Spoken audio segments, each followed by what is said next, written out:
මේ වීඩියෝ එකෙන් මම අද එක්ස්ප්ලেইন කරන්න යන්නේ මගේ database management system subject එකේ question set වල 19 වෙනි question set එක. ඉතින් මෙන්න මේක තමයි මට හම්බෙලා තියෙන 19 වෙනි question set එක. ඉතින් අපි යමු අපේ පළවෙනි ප්‍රශ්නෙට. මේ විදිහට අපිට පළවෙනි ප්‍රශ්නෙන් කියනවා අපේ කලින් හදාගත්ත ස්කූල් කියන database එකේ ඒ database එකට මෙන්න මේ අලුත් ළමයි දෙන්නගේ data ටික add කරන්න කියලා අපිට පළවෙනි ප්‍රශ්නෙන් කියනවා. ඉතින් අපේ ඉස්කෝලේට අලුත් ළමයි දෙන්නෙක් ඇවිල්ලා ඉතින් ඒ ළමයි දෙන්නව මේ විදිහට ඒ ළමයි දෙන්නගේ details ටික අපේ database එකට add කරන්න කියලා මෙතනදී අපි කියනවා. ඉතින් මේ තියෙන්නේ අපි හදාගත්ත database එක මම යනවා ඒක student කියන table එකට ඊට පස්සේ ගිහිල්ලා මම core එක ලියා ගන්නවා මේ විදිහට අලුත් ළමයි දෙන්නව add කරන්න. හරි. ඉතින් මම කියනවා insert into කියලා මුලින්ම දීලා අපේ database එකේ සහ table එකේ නම දෙනවා. ඊළඟට මම මෙතන values එකින් එක දාන්න නැතුව ඔක්කොටම පොදුවේ values කියලා දාලා පිළිවෙලට අපේ values ටික මේ විදිහට add කරගෙන තියෙනවා. ඉතින් අපි ළමයි දෙන්නගේම data ටික මේ විදිහට add කරගත්තා. ඉතින් අපි ඒක run කරලා බලමු. ඊට කලින් අපි බලමු අපේ data table එක. මේ තියෙන්නේ දැන්ට ළමයි 8 දෙනෙක් අපේ data table එකේ ඉන්නවා. ඉතින් අපි query එක execute කරලා බලමු. හරි. ඉතින් මම මේක refresh කරගන්නවා. හරි. ඉතින් ඔන්න අලුත් ළමයි දෙන්නගේ data ටිකත් මේ විදිහට අපේ table එකට add වුණා. ඉතින් අපි යමු දෙවෙනි ප්‍රශ්නෙට. දෙවෙනි ප්‍රශ්නේ විදිහට අපිට කියනවා student number 4 තියෙන ළමයාගේ last name එක වෙනස් කරන්න කියලා Moses කියලා. ඉතින් ඒකටත් අපිට query එක ලියන්න කියලා මෙතනදී කියනවා. ඉතින් මෙතන තියෙන්නේ update query එකක්. ඉතින් මේ විදිහට මම update query එක ලියා ගන්නවා. මුලින්ම මම දානවා update කියලා. ඊට පස්සේ දානවා table එකේ නම set කරන්න කියනවා last name එක Moses කියලා index number එක 4 වෙන එක්කෙනාගේ. ඉතින් අපි ඒක execute කරලා බලමු හරියටම last name එක change වෙලාද කියලා. මම refresh කරලා බලනවා. ඉතින් මේ තියෙන්නේ last name එක Moses කියලා change වෙලා තියෙනවා. ඉතින් ඕක තමයි දෙවෙනි ප්‍රශ්නෙට උත්තරේ. අපි යමු තුන්වෙනි ප්‍රශ්නෙට.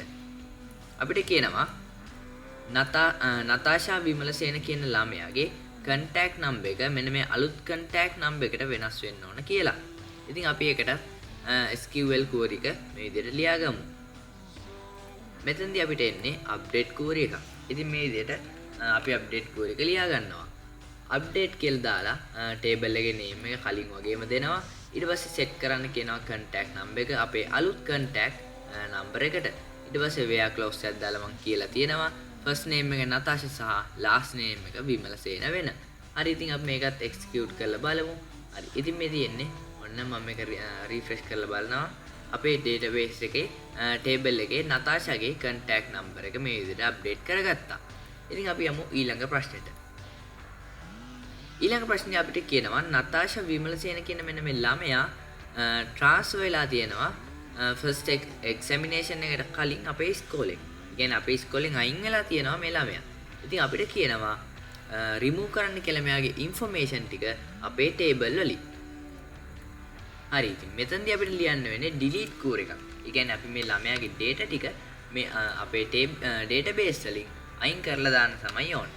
හරි ඉතින් මේ විදිහට මම ලියා ගන්නවා delete from කියලා දාලා අපේ table එක ඊට පස්සේ where clause එකක් දාලා මම ලියනවා first name එක නතාෂා සහ last name එක විමලසේන වෙන්න ළමයාගේ කියලා. ඉතින් මම මේක execute කරලා බලනවා. හරි. අපි database එකට ගිහිල්ලා refresh කරලා බලමු. හරි. 10 වෙනියට හිටපු නතාෂාගේ data ටික මේ විදිහට delete කරා. ඉතින් ඒක තමයි අපේ ඒ ප්‍රශ්නෙට උත්තරේ. ඊළඟට අපිට පස්වෙනි ප්‍රශ්නේ විදිහට කියනවා find out the details of all the student in the school. අපේ ඉස්කෝලේ ඉන්න හැම ළමයාගේම තොරතුරු ටික අපිට හොයන්න කියලා කියනවා. ඉතින් මෙතනදී අපිට එන්නේ select query එකක්. ඉතින් මේ විදිහට මම ලියා ගන්නවා select query එක. select කියලා දාලා මම මෙතන දාන all කියලා from student. ඉතින් මේක හරිම පොඩි query එකක්. මේ විදිහට මම අපේ පස්වෙනි ප්‍රශ්නෙට උත්තරේ මේ විදිහට ලියා ගන්නවා. අපේ ඉස්කෝලේ ඉන්න හැම ළමයාගේම details ටික මෙතනදී අපිට select කරගන්න පුළුවන්. ඊළඟට මම යනවා 6 වෙනි ප්‍රශ්නෙට. Find the marks of mathematics subject of the all student in the first term. අපිට කියනවා ඉස්කෝලේ ඉන්න හැම ළමයාගේම ලකුණු ටික හොයන්න කියලා පළවෙනි වාරේ mathematics වලට ගත්තා. ඉතින් අපිට මෙතනදී ඉතින් මම මේ විදිහට මගේ query එක ලියා ගත්තා. මේක තමයි අපේ query එක.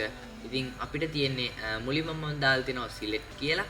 ඊට පස්සේ තියෙනවා අපේ database ඒ කියන්නේ අපේ select කරන්න ඕනේ student exam mark record වලින් marks කියන එක තමයි record කරන්න.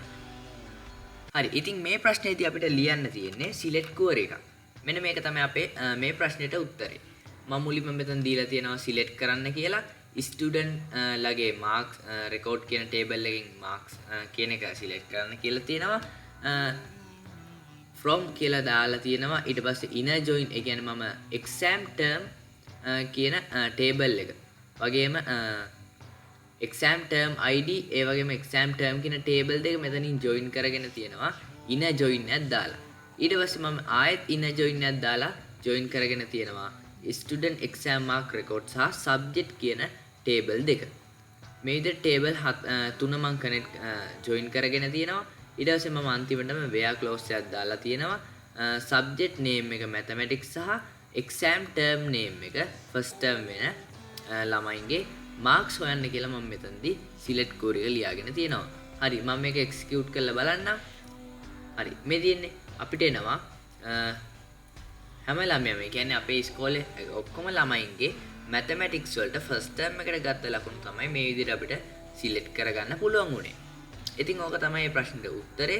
ඊළඟට තියෙනවා අපිට find all marks obtained by the student in the first term in Sinhala language and literature subject. ඉතින් අර කලින් ප්‍රශ්නේමයි අපිට අපේ subject එක විතරයි මෙතනදී වෙනස් වෙන්නේ. හරි ඉතින් මම මේ විදිහට අපේ subject එක වෙනස් කරගත්තා. ඉතින් ඒකෙදිත් අපිට කියන්නේ කලින් වගේම select කරන්න කියනවා. ඊට පස්සේ අපි inner join එකක් දාලා අපේ table තුනේ join කරගෙන තියෙනවා. ඒ කියන්නේ exam mark record කියන table එක, ඒ වගේම exam term කියන table එක, ඒ වගේම subject කියන table එක තමයි මෙතනදී join කරගෙන තියෙන්නේ. ඊට පස්සේ where clause එකක් දාලා මම කලින් වගේම අපේ subject name එක මේ පාර තියෙන්නේ සිංහල language and literature කියන subject එක. ඊට පස්සේ exam term එක first term කියලා මෙතනදී මම දීලා තියෙනවා. ඉතින් අපි මේක execute කරලා බලමු. හරි. ඉතින් මේ තියෙන්නේ සිංහල literature වලට අපේ ළමයි first term එකේදී ගත්ත ලකුණු ටික. ඊළඟට මම යනවා 8 වෙනි ප්‍රශ්නෙට. ඒ කියන්නේ අන්තිම ප්‍රශ්නෙට. අපිට කියනවා අමාදි විජේසිංහ එන්ටර් වෙලා තියනලු වෙන ස්කෝල් එකට. ඉතින් ඒකින්ද ඒ ළමයාගේ details ටික අපේ database එකෙන් මකන්න කියලා කියනවා. හරි. ඉතින් මේකෙදී අපිට තියෙන්නේ delete query එකක් ලියන්න. හරි. ඉතින් ඔන්න මගේ delete query එක මම ලියාගත්තා. මම මුලින්ම කියනවා delete කරන්න කියලා from දාලා table එකේ නම දීලා තියෙනවා student කියලා. ඊට පස්සේ මම where clause එකක් දාලා first name එක අමන්දි සහ last name එක විජේසිංහ වෙන ළමයාගේ කියලා මෙතන select කරගෙන තියෙනවා. ඉතින් මේ විදිහට මම මුලින්ම බලනවා data table එකට ගිහිල්ලා මේ තියෙන අන්තිමනම අමන්දි විජේසිංහ කියන ළමයා. හරි අපි ඒ query එක execute කරලා බලමු. හරි. දැන් මම refresh කරගන්නවා. හරි. ඉතින් ඔන්න අපේ ළමයාගේ details ටික මම මේ විදිහට delete කරගත්තා. ඉතින් ඕක තමයි අපේ question set 19 එකට answers ටික. ඉතින් ඊළඟ වීඩියෝ එකෙන් අපි question set 20 එකත් එක්ක හම්බෙමු.